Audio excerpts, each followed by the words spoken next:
Remember 454, yield not to temptation. Victory in Jesus, putting it all together. Victory in Jesus, putting it all together. And this morning, folks, I told you the last couple of weeks I'm going to be doing something today that I've never done in all my years preaching. You know, sort of, I guess you might say. But today I'm going to conclude our short look at the book of Revelation and some of the concepts that we found there. And over the last 7 weeks, I've been looking at the letters to the 7 churches in Revelation chapters 2 and 3. Now those churches were real churches that had some real problems and some real struggles. And even those churches existed when John wrote in 96 AD, over almost 2,000 years ago. Their struggles and their victories were real, and I think that you will see those struggles and those victories are the same ones that we face today at East Union. You face them in your everyday life. And while the conditions of the world around them were different, Jesus offered those churches commendations, He gave them condemnations, He gave them encouragement, and He gave them teaching that for every person here are still vital. It's vital for us today. Because that's why I believe Jesus repeatedly said in those letters, remember He said, he or anyone who has an ear should listen to what the Spirit says to the churches, or depending on your translation, might say something a little different. But he who has an ear, let him hear what the Spirit says to the 7 churches. Now, if you remember the theme of Revelation, what was that was applied to the churches? Very simple. It was Christ wins. We win. Christ wins. We win. And to refresh your memory a little bit, there were 7 different churches with 7 different messages. And I've given you these just about every week, but here they are one more time. To Ephesus, He said, don't forget your first love. To Smyrna, He said, be faithful unto death. To Pergamum, He said, don't compromise. To Thyatira, He said, speak the truth. To Sardis, I said He was talking about, are you running full or running on fumes? To Philadelphia, He said, hang on and hold on to Christ. And last week, Laodicea, He said, open the door and be hot for Christ. Remember, we had the little film clip from the movie The War Room, where the coffee was lukewarm, and she said, baby, mine's hot. Do you remember that? And you know, Jesus was saying, I want my church to be hot for Him. You know, Revelation is 22 chapters long, and there's no way I could go through everything in just a couple of months. So today I'm going to do something I've never done on a Sunday morning. And I've preached a lot of sermons in a lot of churches, and I believe 9 different states. But I have never asked my church to give me some questions that I would answer in a Sunday morning sermon. I've done that on Sunday nights. I've done that when things are a little looser. And I've tried to answer questions when people give me them all along, on their own. But I've never done it in this way.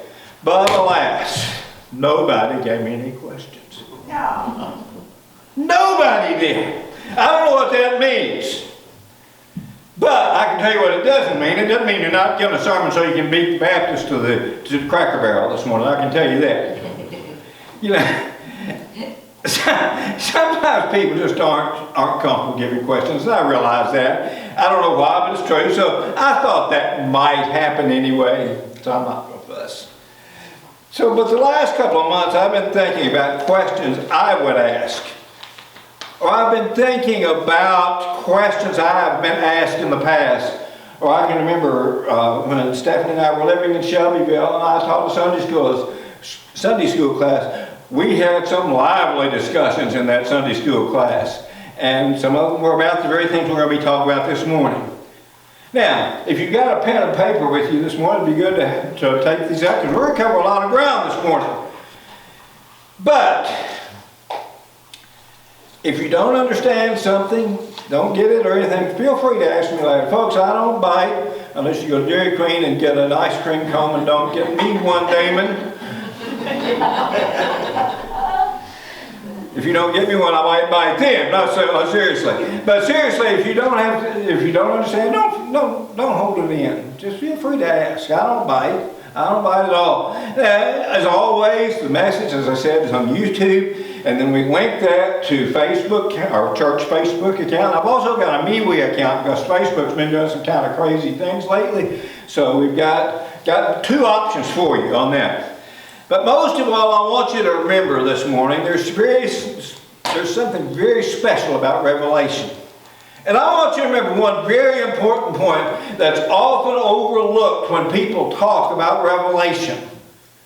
And that is that Revelation encourages Christians to remain faithful unto death or until Christ returns, whichever comes first.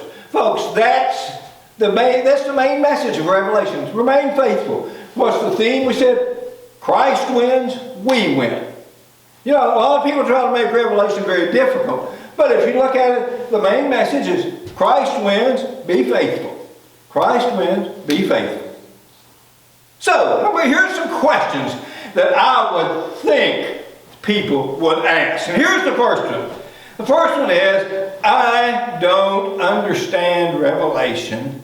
How can I understand it better? Now, a lot of you have read Revelation. How many have ever asked that question? I've got several of you that's been honest about it. Because I think just about everybody has. Because you look at Revelation and it can be a very difficult book to understand. That's a very pertinent question. And there's a lot of confusion. And frankly, folks, I know people that have fallen away from church because they've been taught one thing or another by people trying to decipher some very symbolic language. And I get that. I get it. Folks, I'm not saying this to brag. I'm just telling you a little bit. I've got a degree from Bible college. I've got a master's degree in theological studies. And this week, as I was preparing this, I went through my library and started counting. And I counted 7 different books in my library about the book of Revelation. And folks, there's times I get confused. I'll be the first to tell you that. Because it's sometimes hard to understand. And with so many people claiming to be scholars, trying to pinpoint events that we're living through, and folks, we live through some crazy times these days. People try to pinpoint this. It's no wonder that people are confused. But I want to remind you of several important things about Revelation. One is that the Apostle John was in exile on the island of Patmos. That's out in the Mediterranean Sea. And he was writing to some real people at a very real time. Now, he was an old man. He was probably getting close to 90 to 100 years old at this time. So he was an old man when he was writing this. But if we are to have some understanding of Revelation, we've got to make sure that we're consistent on how we interpret things. And one of those things we got to remember is that the message had to be relevant to its readers. And we need to remember this, that the purpose of Revelation is to comfort people and assure you, Christ wins, we win, be faithful. One of the books that I consult a lot about Revelation, called More Than Conquerors, written in 1939 by a man named William Hendrickson. He listed some ideas about what Revelation is. And I'm not going to go through all these verses, but if you want to write them down and look them up later, you can. But he says, God sees their tears. In Revelation 7 and Revelation 21. He says, our prayers go before God in Revelation 8. Death is precious. There's glory in heaven that surpasses our suffering on earth. That our final victory is assured in Revelation 15. The believer's blood will be avenged in Revelation 6 and Revelation 8. Christ reigns forever in Revelation 5, 7, and 8. That Christ is coming to take his people to live with him forever and ever. Revelation chapters 21 and 22. So all these things are right there. They're very plain in Revelation. Throughout the book of Revelation, these are some of the themes that you see. But it's also important to remember that the book of Revelation carries a lot of imagery. And you've got to remember the imagery is trying to describe something that we can't really describe. I think about what could be greater than the image of Christ that's given to us in Revelation chapter 1, verses 12 through 18. In these verses we read, I turned around to see the voice that was speaking to me. And when I turned, I saw 7 golden lampstands. And among the lampstands was someone like a son of man, dressed in a robe, reaching down to his feet with a golden sash around his chest. The hair on his head was white like wool, as white as snow, and his eyes were like a blazing fire. His feet were like bronze glowing in a furnace, and his voice was like the sound of rushing waters. In his right hand he held the 7 stars, and coming out of his mouth was a sharp double-edged sword. His face was like the sun shining in all its brilliance. When I saw him, I fell at his feet as though dead. Then he placed his right hand on me and said, do not be afraid. I am the first and the last. I am the living one. I was dead, and now look, I am alive forever and ever. I hold the keys of death and Hades.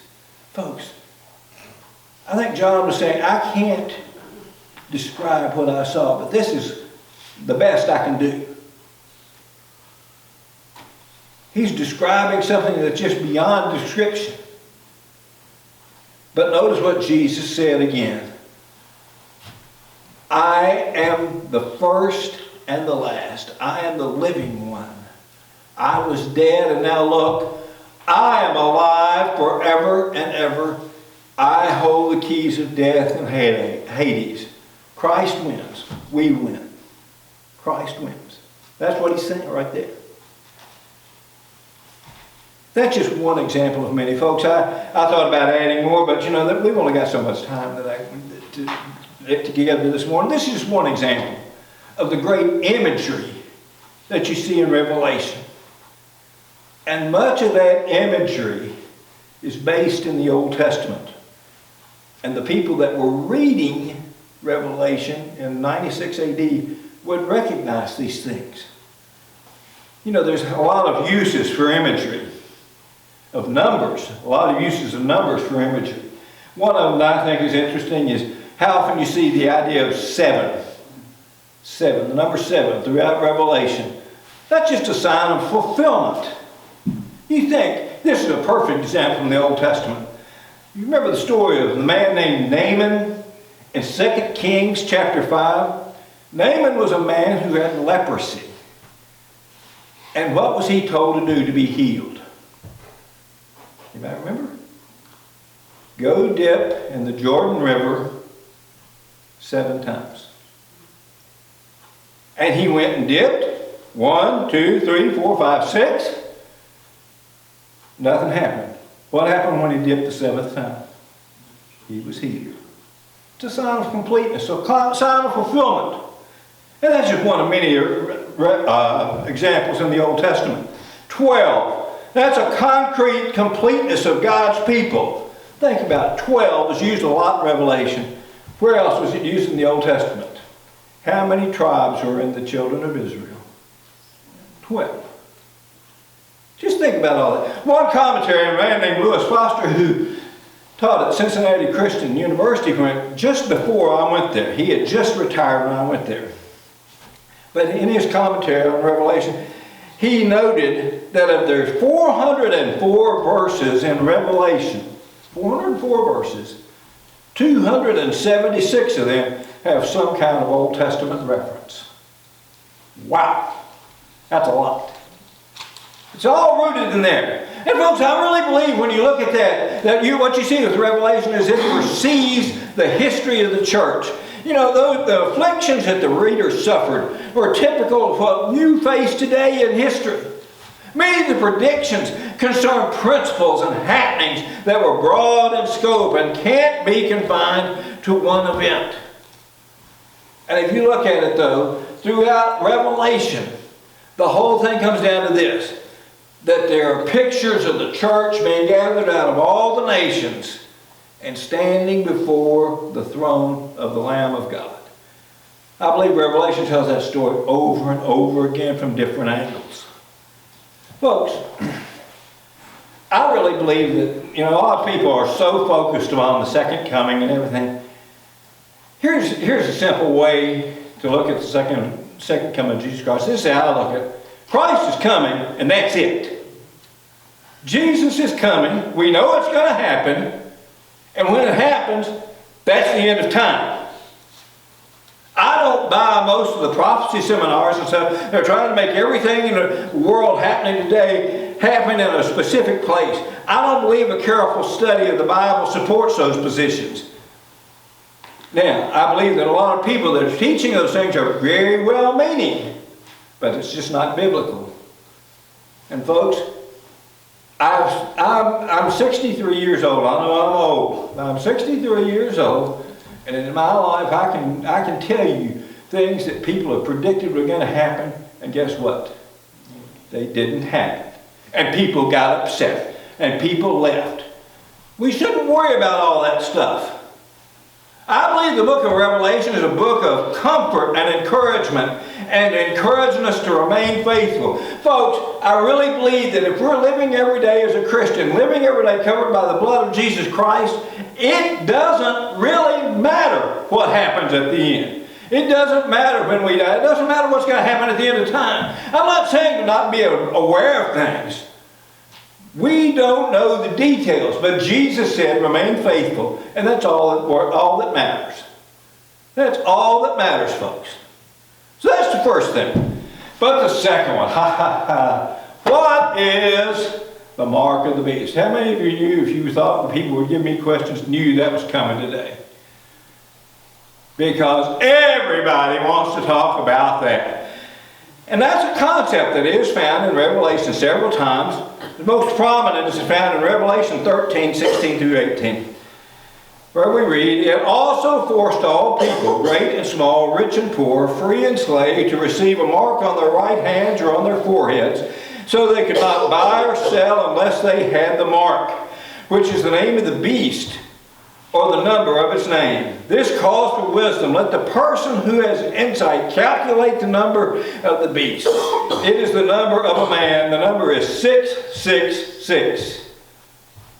There's a lot of conjecture and speculation. And that's all it is. There's just a lot of different interpretations. Some say it's government. Some believe it's a person. I won't go into all that today because I don't think it matters. Just suffice it to say that the beast is a servant of Satan and driven by that allegiance. It's a human being somehow. Satan is called the dragon, we're told, but this beast is someone that serves him. And the number is that of man. At one church I was serving, folks, I bought a car. It was new to me. It was a used car. But it was a new car, and so I drove to church the next Sunday that we were doing, and I liked that car. And there was one man there that we were coming out, and he said, well, I like your car. I said, you've got the mark of the beast. And I said, what? I had not looked at my license tag. I don't remember if it was ABC, but I remember those last three numbers, 666. And he said, we got a preacher that's got the mark of the beast. Now, folks, he was joking around with me, obviously. But he was carrying on with me about that. But most of the theories that you hear today, and that they try to say, this is a single event or a single thing that's happening. Something's going to have to be placed on your forehead or on your hand. And it prompts ridicule again because a lot of times those predictions do not come true. And people get upset about it. Over the years, there are some things that have been called the mark, that have been exhausted. And there's a lot of things that have been called that. I'm going to list several of them here for you. Now, this is not an exhaustive list, and I will tell you, I don't buy that any of these things are. But here's some things that people have said over the years. Some have said, well, it's the Freemasonry insignia. Some have said it's the little sign on the back of our dime, the American dime, especially back years ago before they changed it a little bit. I still don't see either one of those. Some say our Social Security number, which conveniently forgets what? The rest of the world. You think about that. Some would say, especially you're hearing this a lot today, cashless society, so it's credit cards and debit cards. And of course, in the last 18 months, we've been hearing a lot about something else. And what is that? How many times have you heard people say, I'm not getting that shot because it's the mark of the beast? Folks, and if you don't believe that, you haven't been paying attention, because people are saying that right and left. I'm not going to tell you that it is. I'm telling you that you need to talk to your doctor about this. You know, that's exactly what I think. And if you need to talk to I'm not a doctor, and that's going to be on mine. But when people are saying this is the mark of the beast, I think they're just missing the point. They're totally missing it. It doesn't fit the context. Look at the context. None of these things fit the context of what the Bible says is the mark of the beast. If you look at what the biblical idea is, look at Revelation chapter 19, verse 20. He talks about it being a mark of worship. It's a mark of worship. But the beast was captured, and with it the false prophet who had performed the signs on its behalf. With these signs he had deluded those who received the mark of the beast and worshipped its image. The two of them were thrown alive into the fiery lake of the burning sulfur. But contrast that to Revelation chapter 7 and verse 3. Do not harm the land or the sea or the trees, that we put the seal on the foreheads of the servants of our God. The seal of the foreheads of God's servants. Revelation 9:4, they were told not to harm the grass of the earth or any plant or tree, but only those people who do not have the seal of God on their foreheads. So, what is it? You think it's a cultural idea. Even back then, they were doing the same thing we do today. Cattle are often branded. Folks, I'm sorry, I couldn't find any Herefords for a picture. I do too, because I raised Herefords. But on that Brahman bull, or Brahman there, it said AGS. That's saying who owns that animal. And the numbers are there. When I had cattle, we tattooed. But that indicates the ownership. Also, and there are drawings of this, but they were so graphic I didn't. Slaves were often branded to show their ownership. And eventually, back in the ancient times, having the mark of someone meant to serve or to worship them. Notice where it is. The mark of the beast is said to be where? On the forehead, on your right hand. One or the other. So what is it? I believe it's belonging to Satan's forces in everything you think and everything you do. What does your head indicate? Your thoughts. When we talk about working with our hands, even if we don't work with our hands, we're talking about doing something. Everything we think, everything we do. The seal of the believer indicates that he worships God and breathes in His Spirit, but the unbeliever persists in wickedness and belongs to the beast and worships him. You see, if you're a committed Christian, there are things you will not do just because you are a Christian. Because your thoughts will not allow it. You will not do it. I won't go into details this morning. But the unbeliever, he has no convictions, no anything. He does whatever he wants because he's marked with the beast. And the number that given, what did Satan say, or what did John say? The number was what? 666. In the Bible, 7 is completeness. What's incomplete? 6. And Revelation 13:18 says it's the number of man. We are incomplete without God. Have you thought about it? I could give you all kind of things people said this is what that 666 is. Some of them are crazy. I've heard people say it was Hitler. I've heard people say it because Hitler, Hitler, 6 letters. There's another way it comes out of that. I also heard people say 40 years ago, Ronald Wilson Reagan, 6 letters in Ronald, 6 letters in Wilson, and 6 letters in Reagan. All that stuff is crazy, folks. It's talking about our relationship with God. That's what the mark of the beast is. If we are marked with Satan, we're going to be incomplete without God. So what's all this mean to me, folks, as we bring this all together? First and foremost, don't get caught up in all the sensationalism of today. Some here have talked to me about it. They say, it's depressing. And it is.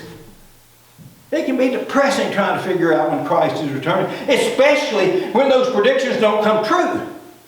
But what does it also go against? What did Jesus say? He said, no man knows the hour. Only who? The Father. Only the Father. Remember, folks, Revelation is full of symbolism to describe something so glorious that we really can't describe it. Remember that. Don't get caught up in sensationalism. Remember what we have with Jesus Christ. And folks, don't be afraid to ask questions. I'm here to help you. I don't have all the answers, and sometimes I'll tell you, I don't know. But I'll try to help. If I don't have the answer, I do have connections where I can help you.